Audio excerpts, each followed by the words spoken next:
But what about the fakes? The reps? They're everywhere. What should we do? You're crying. But seriously, should we call them out though? That's next up on the state. Let's get it. Fakes and replicas have been so interlocked with streetwear that it would seem weird not to have them, considering how they have proliferated over the years. Proliferated, that's a good word. I actually messed it up the second time, but look it up. Those who take massive L's on drop days or don't have a vendor in their city, or simply the ducats to throw at $40 tees or $500 jackets, have simply outpaced supply, and thus fakes are bound to be worn by a huge contingent of would-be hypebeasters. I often chuckle at the entire tourist family wearing Yeezys when I roam the streets of Harajuku from time to time, or the entire crew wearing off-white that you know isn't legit at all. It's funny, but largely I do not care, but it's still funny though. But herein lies the deeper issue. Two schools of thought, if you will. One, reps and fakes are an industry that will continue to thrive the more individuals devolve into wearing everything popular, using clothes as status symbols to show off their net worth. I have no idea why I put quotes there, but two, it's just economically sound to have a business that makes reps and fakes. Now, that's almost blasphemy for the streetwear head, but hear it out. For example, Supreme is a worldwide phenomenon, yet has very few locations around the world. Street fashion followers in Korea, China, Australia, and the Philippines, and more, have to rely on resellers and in many cases replica makers to acquire such items. One could say replicas are the only option in many cases. But what about the sharks, you say? The individuals selling fakes as the genuine article. This happens more often than not, and essentially, that's wrong. That's ridiculous. It's wrong. We should frown on that. But what about the kid that just wants that Yeezy that resellers are charging 3 to 4 times the original price? What's the better option here? Pay the rep or the reseller? I mean, that's a hard sell for some. And should we really call that kid out if he goes for the rep? Because more often than not, dude is not wearing it for its intrinsic value. It's to stunt or to flex or whatever the heck you kids are calling it these days. Is it lit?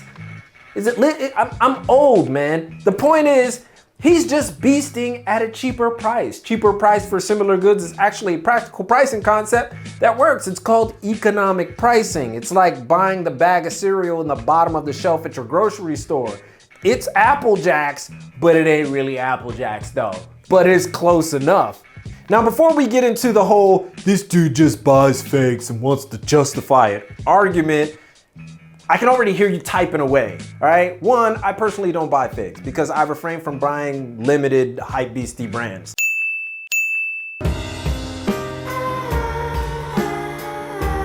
That just solves the problems for me. And two, listen, because some will claim that, well, when you buy fakes, you aren't supporting the company.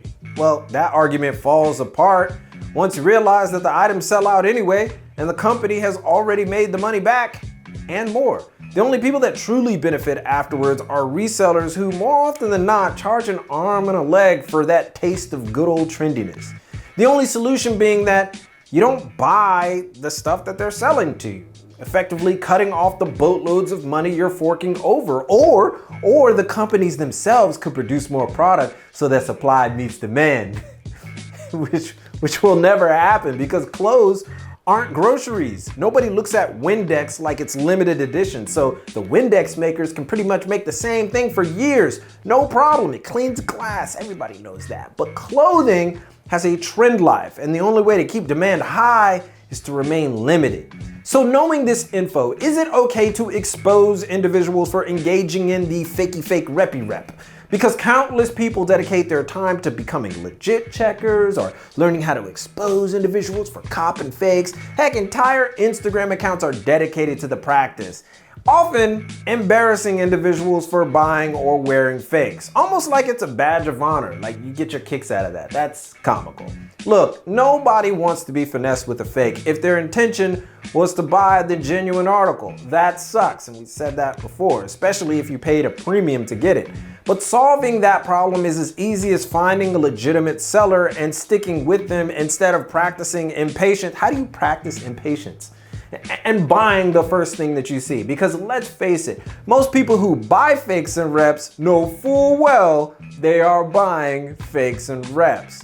If you need help legit checking, that's fine. But calling out every single person wearing a rep is probably a ridiculous endeavor. I think it's a ridiculous endeavor and time consuming. It seems that time could be spent better elsewhere. But that's up for you to decide. Should we call out fakers and rep wearers, or just keep it moving? Let your thoughts be known in the comments. Give a thumbs up if you like this video. Follow your boy and the Casual on Instagram. Boom, right there. But most importantly, keep it locked right here for all of your info on international street fashion and culture from Tokyo. It's your boy, and keep it casual. Yoroshiku onegai shimasu.